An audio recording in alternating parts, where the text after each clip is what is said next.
हाँ जी बेटे, देखो अब हम ह्यूमन रेस्पिरेटरी सिस्टम की बात करें तो ह्यूमन रेस्पिरेटरी सिस्टम में देखो क्या क्या हमें पढ़ना है। रेस्पिरेटरी ऑर्गन्स की बात करनी है, पूरे अपने रेस्पिरेटरी सिस्टम की बात करनी है ना, जो कहाँ से शुरू होता है, इस सुंदर सी नाक से। ठीक है, हाँ हाँ, फोटो तो बड़ी सुंदर सी है। ठीक है, अब क्या क्या ऑर्गन्स हैं वो देखो। एक आपको पेयर ऑफ नॉस्ट्रिल्स हैं, one pair of nostril that present above the upper lips, है ना, ये अपर लिप्स के ऊपर है। Since external nostrils are one pair, दो होते हैं नंबर में, लेकिन इस कंडीशन की वजह से हमारे पास दो नॉस्ट्रिल हैं तो हम ऐसे जानवर कहे जाएंगे डाई राइनस कंडीशन वाले एनिमल्स हैं। दो नॉस्ट्रिल है इसलिए हम किस टाइप के एनिमल हुए, डाई राइनस एनिमल, पहली बात ये। एंड ये आगे कहाँ जाके ये नाक खुलेगी, ये नॉस्ट्रिल्स मतलब ये ओपनिंग को बोल रहे हैं। It opens into a nasal chamber, nasal chamber through a nasal passage, ये पैसेज हुआ अंदर जाके नेजल चैम्बर है। ये नॉस्ट्रिल यहाँ पे होगा दो, तो ये नेजल पैसेज होगा, आगे जो ये वाला स्पेस है that is a nasal chamber.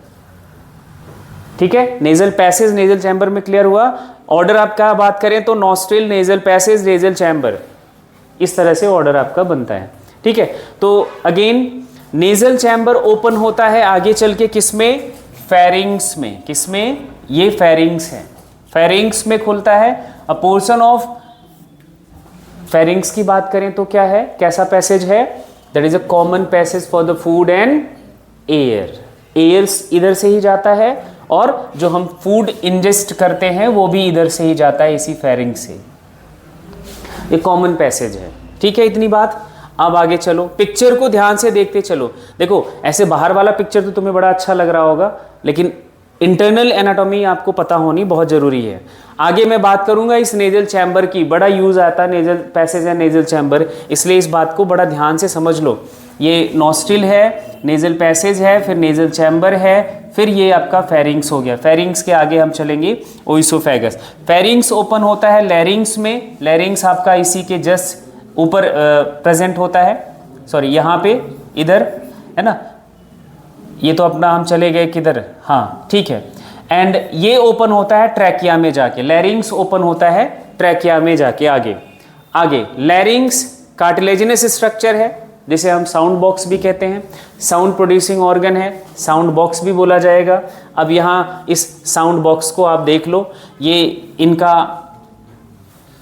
ध्यान से देखना, ये आपका नेजल पैसेज, नेजल चैम्बर। अब उसके बाद ये इधर माउथ के बाद ये वाला आपका ओरल कैविटी या बक्कल कैविटी बोलेंगे।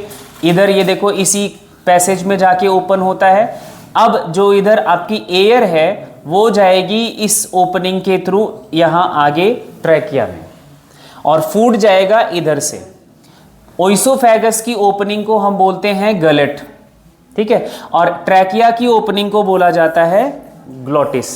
ग्लॉटिस के ऊपर एक कवरिंग होती है, ये फ्लैप लाइक, आपको वाइट सा स्ट्रक्चर दिख रहा होगा, तो ये फ्लैप लाइक कवरिंग जो दिख रही है ये एपीग्लॉटिस कहा जाएगा। इसको हम बोलते हैं क्या है, एपीग्लॉटिस, जो ग्लॉटिस को कवर करता है ड्यूरिंग स्वेलोइंग। जब हम फूड चबा के निगल रहे होते हैं तो इसको बंद करने का काम करता है एपीग्लॉटिस, जिससे खाना आपका इधर गलट से होके ओइसोफेगस में चला जाए।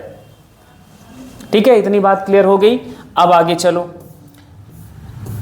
अब यहाँ पे लैरिंग्स के नंबर की बात की गई, लैरिंग्स किस तरह की कार्टिलेजेस से बना हुआ है और उनका क्या नेचर है और कितने नंबर में है। लैरिंग्स बना है, टोटल नंबर काउंट करना है कार्टिलेजेस का, तो ये 2 और 2 4 और ये 1 तो टोटल नंबर ऑफ कार्टिलेजेस कितने हैं लैरिंग्स में, 6 हैं। और उनके टाइप्स की बात करें तो यहाँ पे नाम दिया हुआ है, आप इनके नाम देखो, thyroid cartilage, cricoid cartilage, arytenoid cartilage and cartilage of Santorini. ये 4 तरह के कार्टिलेजेस होते हैं लैरिंग्स में, 4 तरह के कार्टिलेजेस से बना हुआ होता है लैरिंग्स। इसमें ये लार्जेस्ट कार्टिलेज है, वेंट्रली थोड़ा सा ये चौड़ा होता है, लेटरली नैरो होता है, ये डोर्सल सरफेस पे नहीं होता, मतलब आगे आगे की तरफ है, पीछे नहीं है ट्रैकिया पे, ठीक है। सी शेप का है। ह्यूमन मेल्स में ये वेंट्रल सरफेस पर, वेंट्रल सरफेस मतलब आगे वाला सरफेस पर ये जो थायराइड कार्टिलेज है एक आउटग्रोथ डेवलप करता है, एक प्रोसेस डेवलप करता है, प्रोसेस का मतलब outgrowth, and this process is termed as Adam's apple. इसको, इस आउटग्रोथ को हम क्या बोलते हैं? Adam's apple, that is the secondary sexual character in male. Prominency of Adam's apple is the feature of male, not female, ठीक है। ये आपको थोड़ा ध्यान रखने वाली बात है, ठीक है। क्रीकोइड कार्टिलेज, ये सिग्नेट रिंग्स जैसा शेप का है, डोर्सली ब्रॉड है, लैटरली ये भी नैरो है, वेंट्रल सरफेस पे फाइबर जैसा स्ट्रक्चर है, कोनिकल शेप का है, बस शेप पे थोड़ा सा ध्यान रखना है। और ये हाइलाइन कार्टिलेज है, ये भी हाइलाइन कार्टिलेज है, ये भी हाइलाइन कार्टिलेज से बना है, and it is made up of elastic cartilage. Cartilage of Santorini, spherical shape, and ये आपके सबसे छोटा कार्टिलेज लैरिंग्स में ये है, और ये लैरिंग्स का पूरा स्ट्रक्चर है। अब इसके लैरिंग्स के सारे कार्टिलेजेस का पिक्चर देखो। ये तो एपिग्लॉटिस हो गया, ये आपकी हाइवॉइड बोन हो गई। हाइवॉइड बोन ये वाली जो यहाँ आके रुकी हुई है, उसके ऊपर ये एपिग्लॉटिस हो गया, ये ओपन हुआ है। कार्टिलेज ऑफ सेंटोरिनी देख रहे हो, छोटा सा बिल्कुल, किस टाइप का है? ये इलास्टिक कार्टिलेज है। एंड ये आपका एरेटिनोइड कार्टिलेज ऐसा कुछ होता है। थायराइड कार्टिलेज ये डोर्सल सरफेस पे दिख रहा है, आगे वाला हिस्सा वो है, पीछे तरफ है। इस पिक्चर में ये इधर से दिखाया गया है, इस तरफ से ऐसे है, मैं ऐसे खड़ा हो जाऊं तो ये ऐसे दिखेगा, ठीक है। आगे का तरफ ये है, जो थायराइड कार्टिलेज है वो यहां से शुरू होकर यहां तक पूरा आगे ऐसे सर्कल रिंग शेप का है, सी शेप का है। एंड ये क्रीकोइड कार्टिलेज ये डोर्सली सिचुएटेड है पीछे की साइड से। एंड आपने ये एरेटिनोइड तो देख ही रखा, तो सारे कार्टिलेजेस की पोजीशन, एंड ये सारे कार्टिलेजेस मिलके हमें किस बात में हेल्प कर रहे हैं? To produce sound. इसलिए इनको हम साउंड बॉक्स, वोकल कॉर्ड, ये नाम हम देते हैं, ठीक है। अब लैरिंग्स साउंड प्रोड्यूसिंग ऑर्गन है। इसमें दो तरह के वोकल कार्ड होते हैं। कॉर्ड मतलब जैसे आप फिल्म जैसा स्ट्रक्चर, एंड इन्हीं के वाइब्रेशन से हम साउंड प्रोड्यूस करते हैं, ठीक है। और ये दो तरह के हैं, एक फॉल्स एक ट्रू। जो ट्रू कार्टिलेज है, ट्रू वोकल कॉर्ड है, एक्चुअली वही आपका साउंड प्रोड्यूस करता है। True vocal cord helpful in phonation. Phonation बोले तो साउंड प्रोडक्शन, फोन वर्ड इसी से लिया गया है। फोन का मतलब ही होता है टू प्रोड्यूस साउंड, है ना। फॉल्स जो वोकल कॉर्ड है ये इस ट्रू वोकल कॉर्ड को मॉइस्चर प्रोवाइड करते हैं बस, जिससे वो साउंड प्रोड्यूस करता रहे। मॉइस्ट रहेगा तभी साउंड प्रोड्यूस करेगा। अब यहाँ पे आप देख लो, ये ऊपर जो आपके कॉर्ड्स दिख रहे हैं ये फॉल्स वाले हैं, इसके नीचे ये जो वाइट से कॉर्ड दिख रहे हैं that is the true vocal cord. इसकी मदद से हम साउंड प्रोड्यूस कर रहे हैं, ठीक है। अब बताओ, लैरिंग्स is the modified portion of trachea. Trachea का अपर पोर्शन पे लैरिंग्स है। विच of the following is a common passage for food and water, तो फूड एंड एयर, तो फेरिंग्स की बात आएगी। विच of the following is the smallest cartilage in the larynx, तो cartilage of Santorini. Largest पूछा जाए तो थायराइड कार्टिलेज, ठीक है। विच of the following is the, हाँ ये लार्जेस्ट पे है तो थायराइड आ जाएगा। एपिग्लॉटिस किससे बना हुआ है, तो ये बड़ा इंपॉर्टेंट है, इलास्टिक कार्टिलेज से। Flap like covering, it covers the opening of trachea. किसकी ओपनिंग को कवर करता है? ट्रैकिया की ओपनिंग को, जिस that is known as glottis, जिसको हम ग्लॉटिस बोलते हैं। अब आ जाओ ट्रैकिया।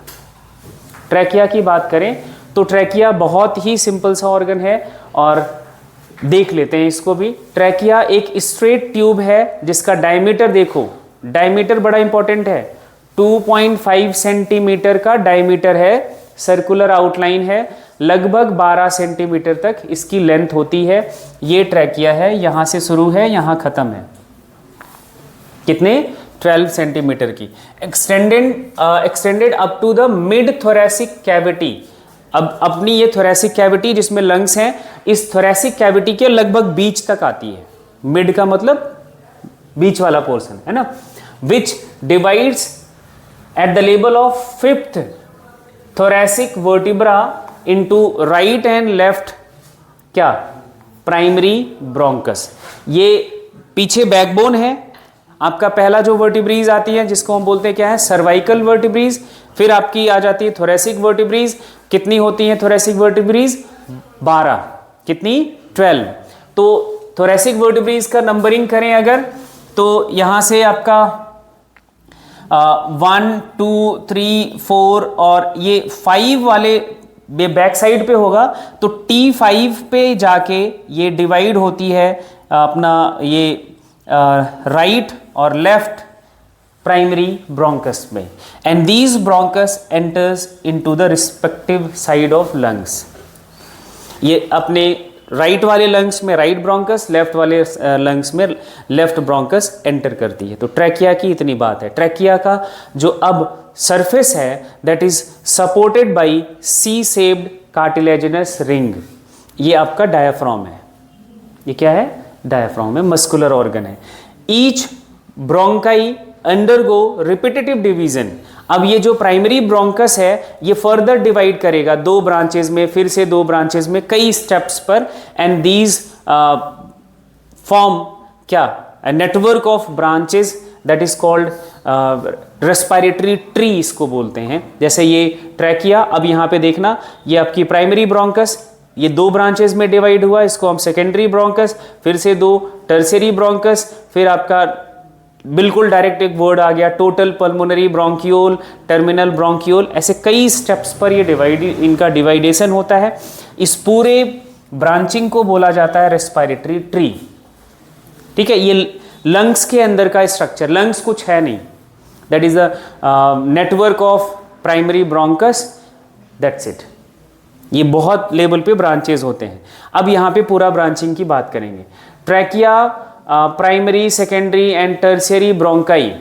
ट्रैकिया, ये ट्रैकिया हो गया, primary, secondary and tertiary bronchi is supported by incomplete cartilaginous ring.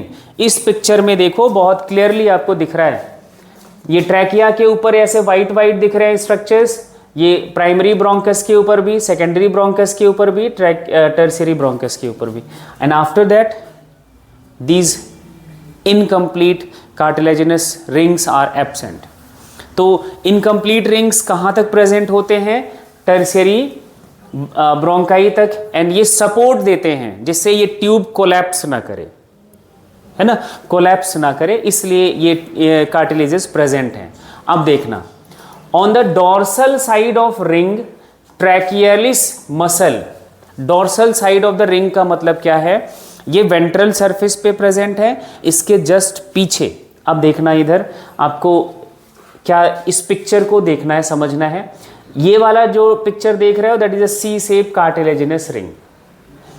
इसके जस्ट अपोजिट साइड, पीछे की तरफ, यहां ये येलो लाइंस जो दिख रही हैं that is a trachealis muscle. क्या है ये? Trachealis muscle. ये ट्रैकियलिस मसल प्रेजेंट होती है and these are involuntary muscles. ये कैसी मसल्स हैं? इनवॉलेंट्री हैं, इस पे हमारा विल पावर नहीं काम करेगा, and these muscles helpful in forceful breathing and dilate the trachea. मतलब ट्रैकिया का डायमीटर इंक्रीज कराना है, मतलब ये मसल्स रिलैक्स करेंगी तो डायमीटर बढ़ जाएगा, ये मसल्स कॉन्ट्रैक्ट करेंगी डायमीटर घट जाएगा। समझ आ रहा है? मतलब ये ट्यूब अपना डायमीटर बढ़ा भी सकती है, घटा भी सकती है with the help of these trachealis muscle. ठीक है, ट्रैकियलिस मसल का काम ये है। और ये कार्टिलेजिनस जो रिंग है वो देख रहे हो, रिंग की मदद से ही ये क्या करता है, इन इस दोनों एंड से ये कनेक्टेड है, तो इसको खींचेगा तो ये श्रिंक कर जाएगा, रिलैक्स होगा तो वो, है ना, फैल जाएगा। Each terminal bronchiole give rise to a number of thin irregular walled vascularised bag like structure, जिसे हम एल्वियोलाई बोलते हैं।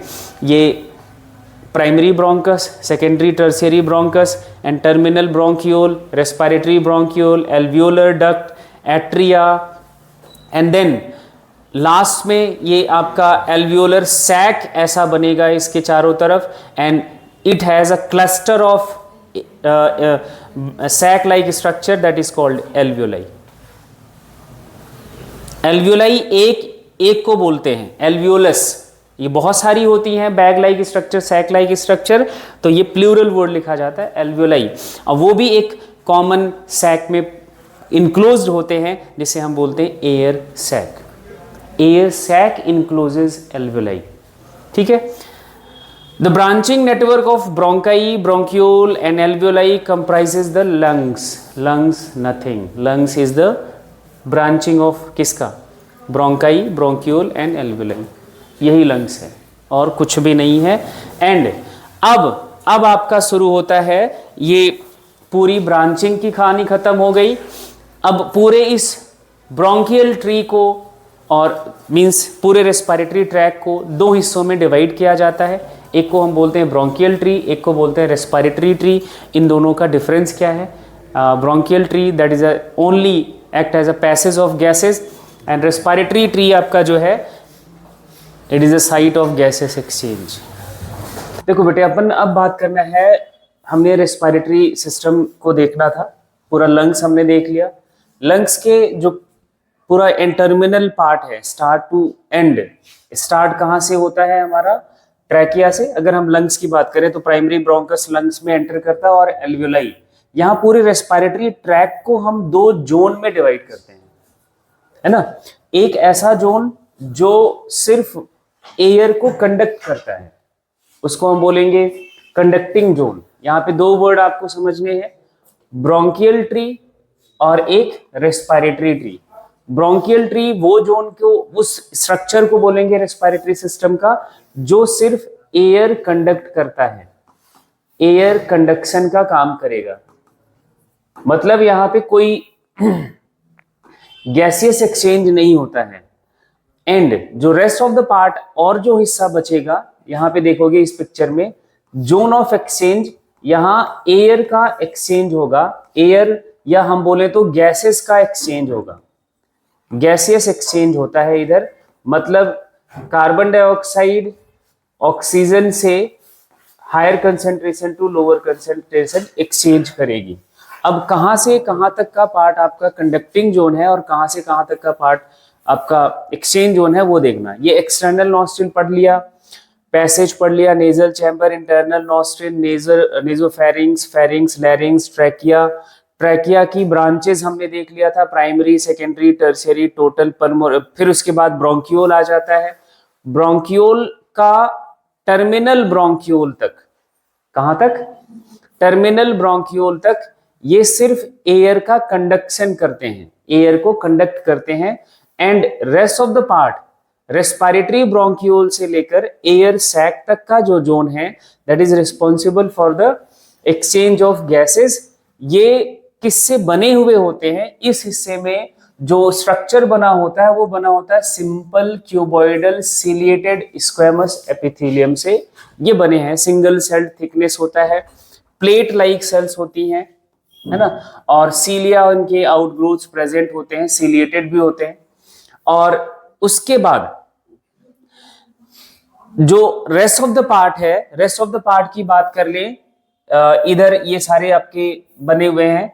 यहां ट्रैकिया से लेकर इधर टर्शियरी ब्रोंकस तक ये बना है। यहां ये टिश्यू का नाम है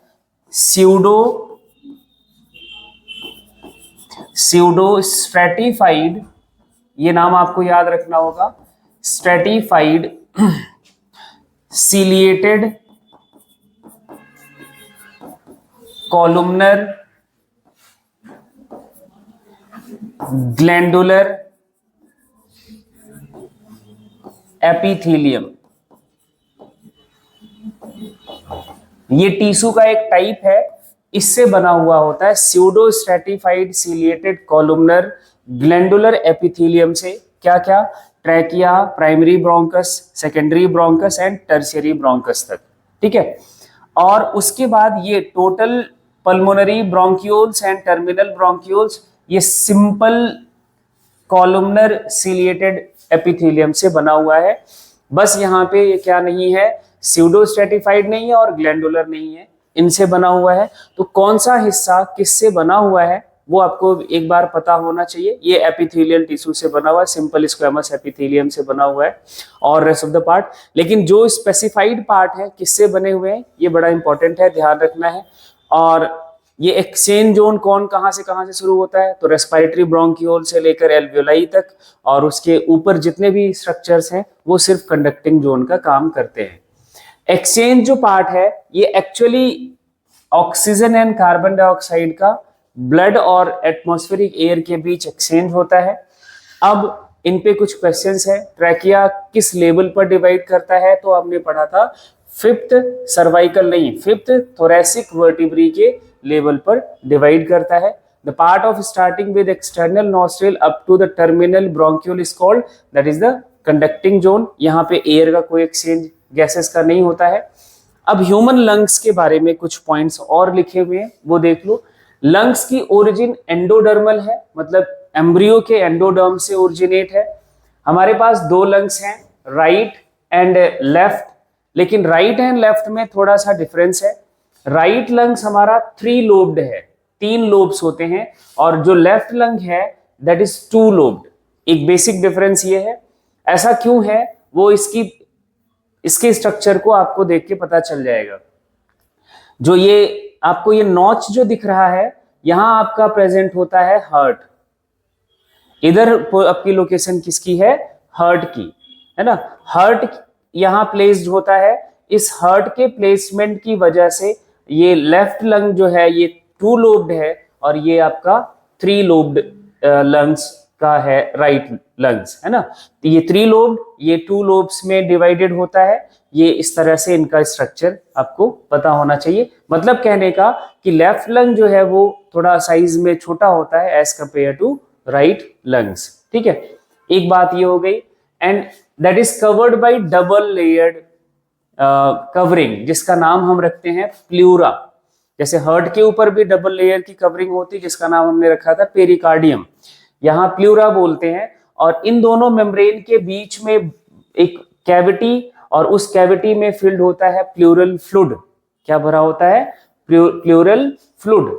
एंड प्लूरल फ्लूइड का काम क्या होता है, क्योंकि लंग्स हमारा एक्सपेंड एंड कॉन्ट्रैक्ट कर रहा होता है, क्योंकि एयर जा रही है तो एक्सपेंड, जब एयर एक्सेल हो रही है तो वो कॉन्ट्रैक्ट, वॉल्यूम कम होता है, तो फ्रिक्शन होएगा, दैट रिड्यूसेस फ्रिक्शन।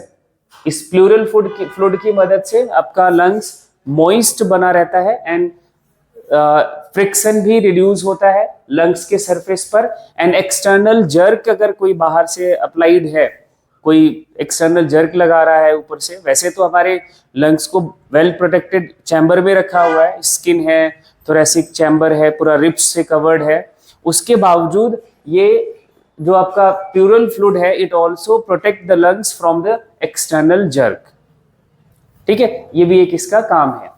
आउटर जो प्लूरल मेम्ब्रेन है ये आपके थोरेसिक लाइनिंग के बीच में होता है, मतलब जो अपना हमारा थोरेसिक कैविटी है इसके कांटेक्ट में होता है आउटर, और इनर जो प्लूरल मेम्ब्रेन है वो लंग्स के कांटेक्ट में होगा, ठीक है। तो ये बातें आपको बड़ी आसानी से समझ आ जाएंगी, इसमें कुछ भी नहीं है।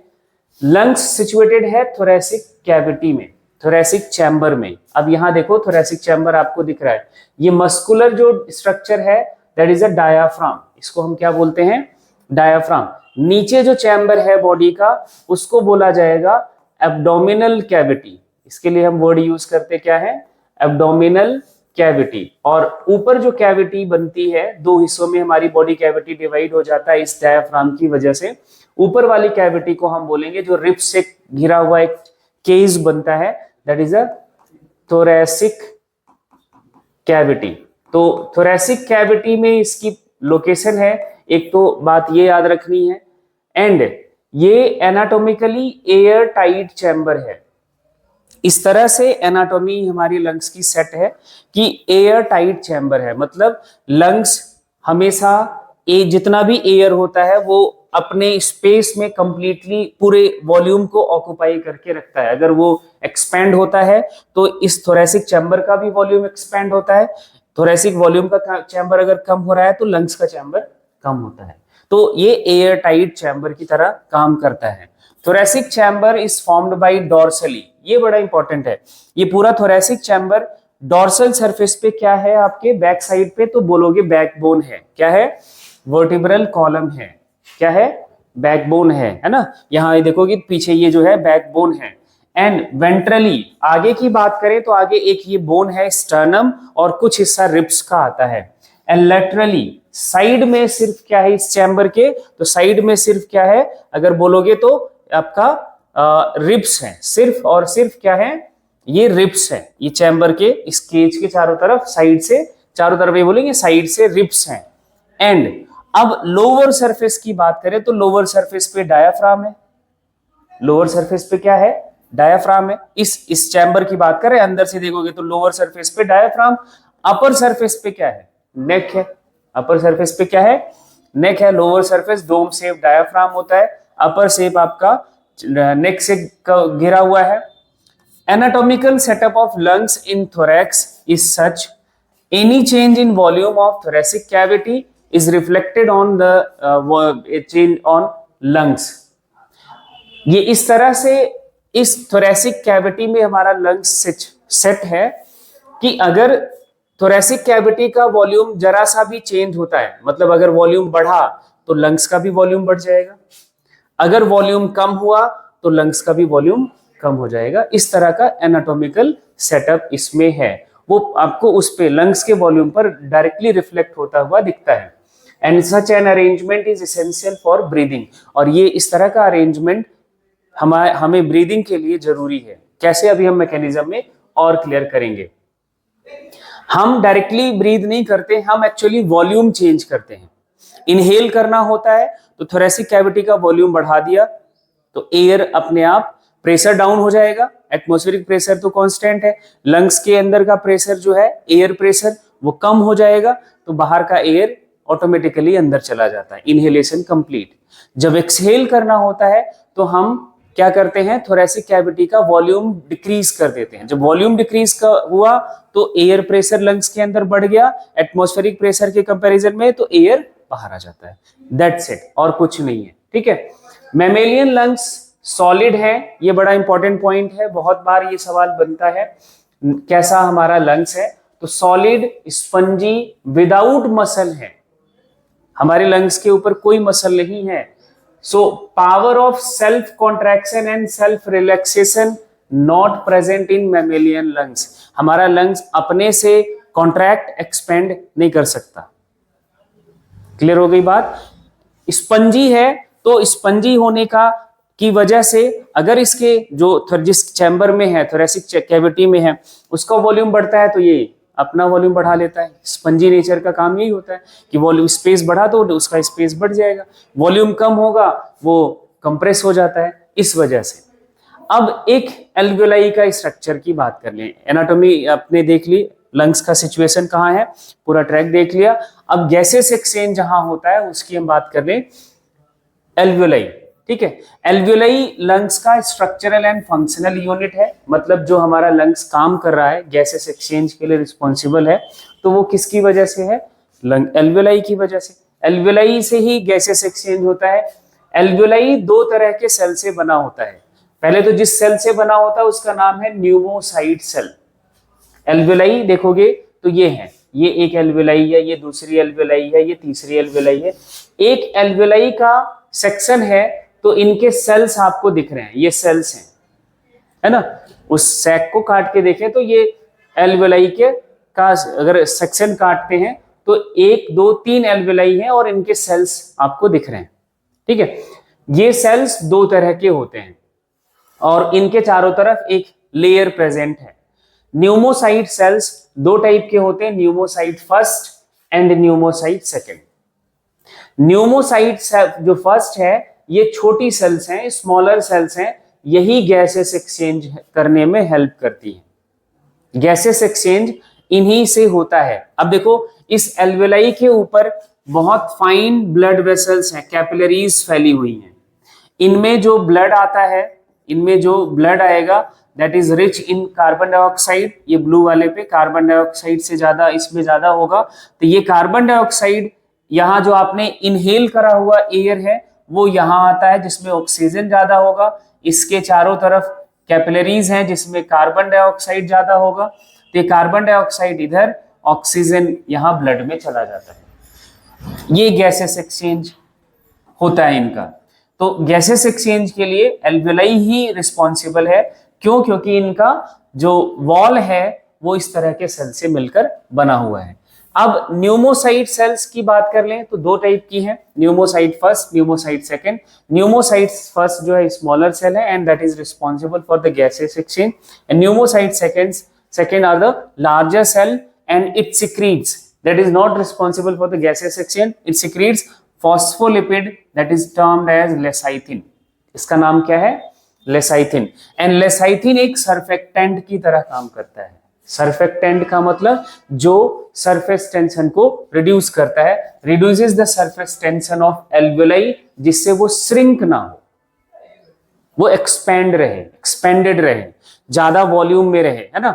Alveoli and keep alveoli always remain open for efficient gases exchange. अगर ये श्रिंक कर जाएगा तो गैसेस एक्सचेंज भी कम हो जाएगा, और अगर ये ओपन रहेगा या मैक्सिमम वॉल्यूम पे रहेगा तो गैसेस एक्सचेंज भी ज्यादा से ज्यादा होगा, एफिशिएंट गैसेस एक्सचेंज होगा। On the outer side of alveoli yellow fibrous connective tissue is present. जो इनके चारों तरफ आप ये वाला लेयर देख रहे हो, that is the yellow fibrous connective tissue, जो इनको थोड़ा सपोर्ट प्रोवाइड करता है। यहाँ देखो दोनों तरह की सेल्स दिखाई गई हैं। ये थोड़ी बड़ी सेल्स हैं, न्यूमोसाइट सेकंड, ये जो छोटी सेल है pneumocyte first, and pneumocyte first is responsible for the gases exchange. ठीक है, अब देखो total number of alveoli in lungs, human में अगर देखें तो लगभग 300 मिलियंस प्रेजेंट हैं। एक्सचेंज पार्ट यही एक्चुअल गैसेस एक्सचेंज होता है, ऑक्सीजन एंड CO2 का ब्लड एंड एटमॉस्फेरिक एयर के बीच।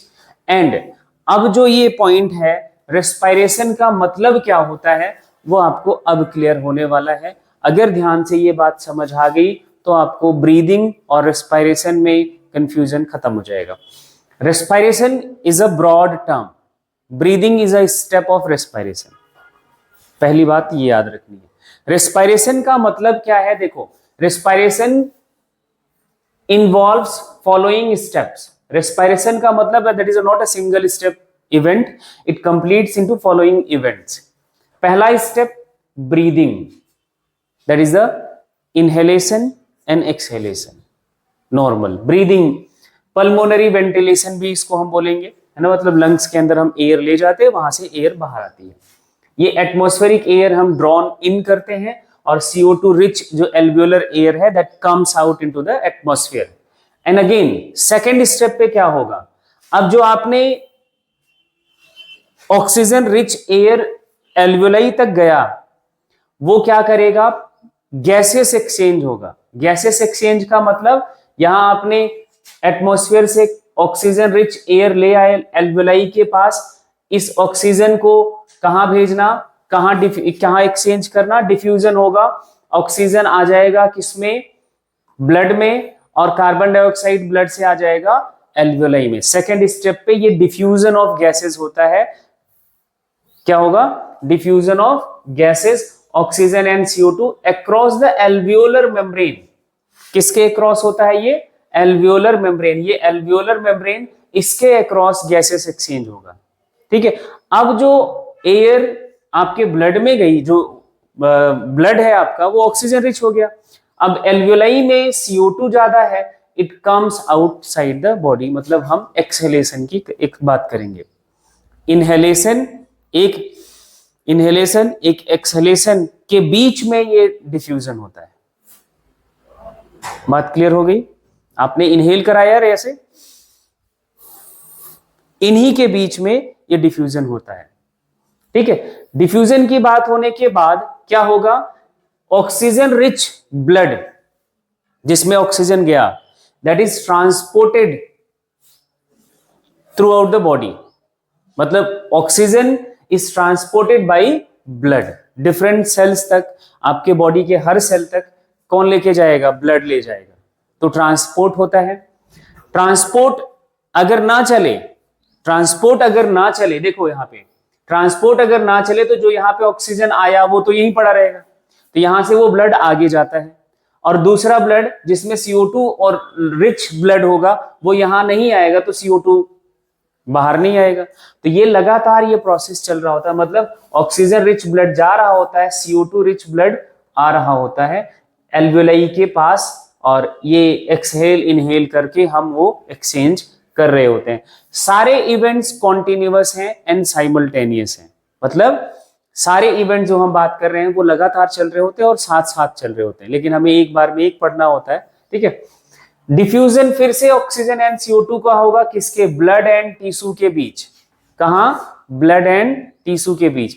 अब ये ऑक्सीजनेटेड ब्लड आपके सेल्स तक पहुंचा, फिर वहां पे क्या होगा? ऑक्सीजन जो ब्लड में है वो टिश्यूज को जाएगा, टिश्यूज जिसमें कार्बन डाइऑक्साइड ज्यादा बना है रेस्पिरेशन से वो ब्लड में आएगा, that is also a diffusion.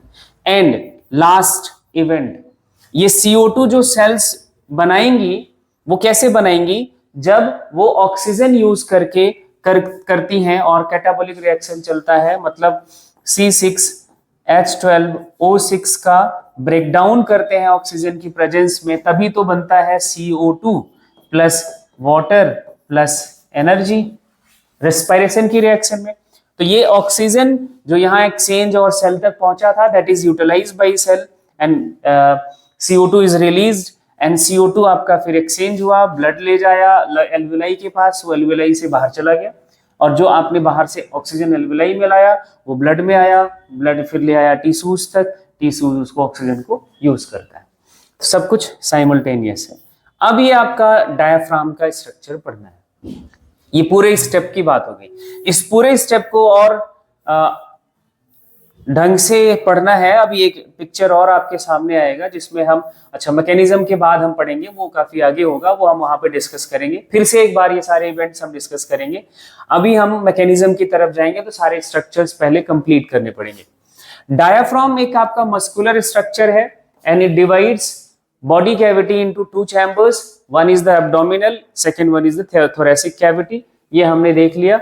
And ये आपका thoracic cavity ऊपर वाला, नीचे वाला जो हिस्सा है जिसमें और सारे ऑर्गन्स होंगे, आपका स्टमक होएगा, इंटेस्टाइन होगा, किडनी होगा, लीवर होगा, ये सारे ऑर्गन्स एब्डोमिनल कैविटी में होते हैं। ये डायाफ्राम ही आपकी बॉडी की कैविटी को दो हिस्सों में डिवाइड करा।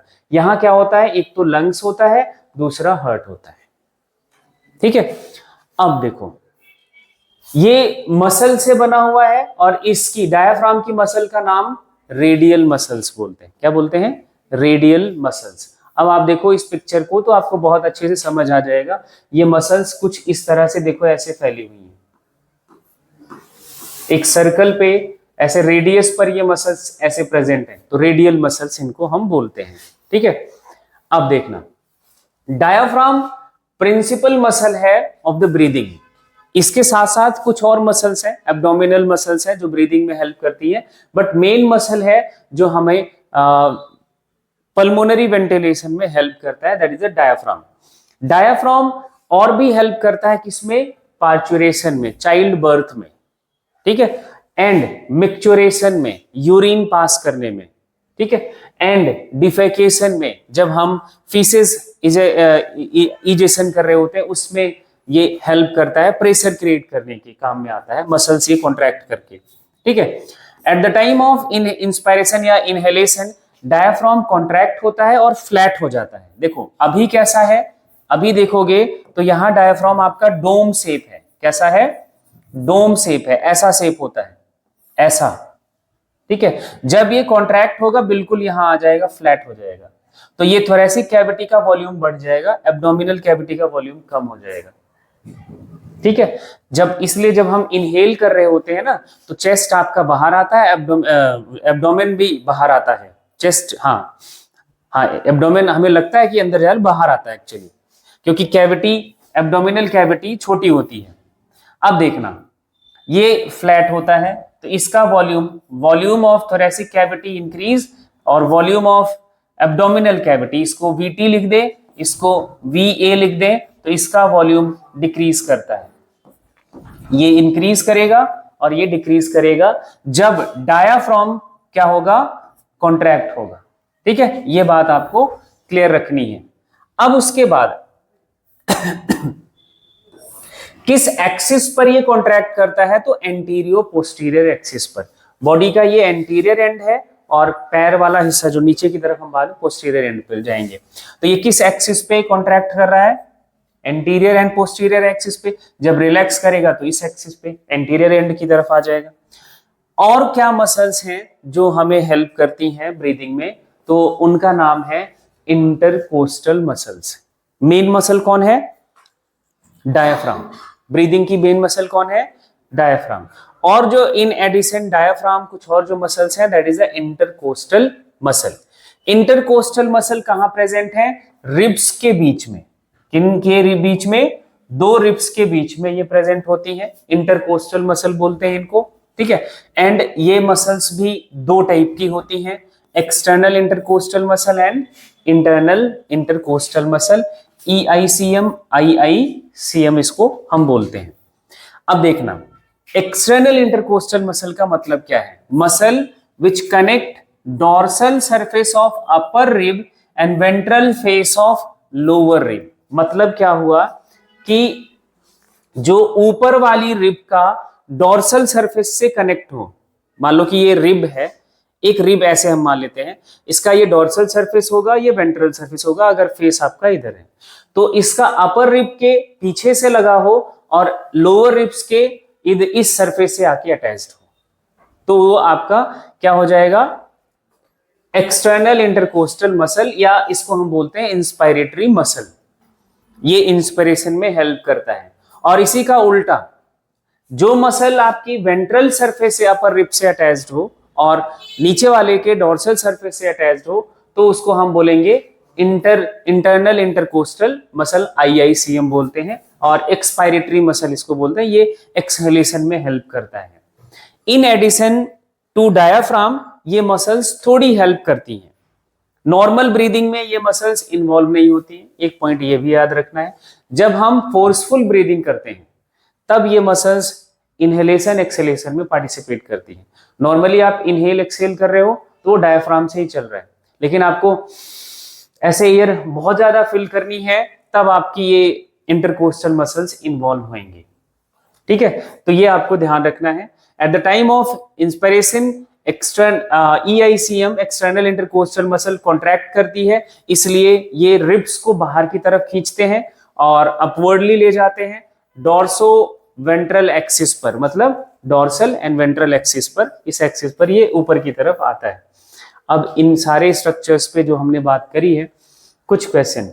Most important muscular structure in respiratory system, तो डायफ्राम। इसमें कोई कंफ्यूजन वाली बात नहीं। Exchange of gases in man takes place in alveoli, कोई बात नहीं है। Most important function of diaphragm of mammals, gases exchange, है ना। तो अपन इसमें बात करेंगे, डिवाइड दो compartment, provide space of heat, ना ये ऐड वेंटिलेशन, वेंटिलेशन में हेल्प करेगा। और कैविटी को इन टू कंपार्टमेंट्स, हाँ अगर ऑप्शन ऐसा है ये, तो हमें ये भी करना होगा, हम ये भी कह सकते हैं to divide cavity into compartments, thoracic cavity and abdominal cavity. अगर वो एक first and second multiple options पे जाता है तो which of the following are present in thoracic cavity of man, तो अपन बात करेंगे तो ये ऑर्गन्स हैं जो हमारे प्रेजेंट है, लंग्स एंड हार्ट की बात करेंगे। अब नेक्स्ट जो टॉपिक है that is a mechanism of breathing, बहुत इजी है।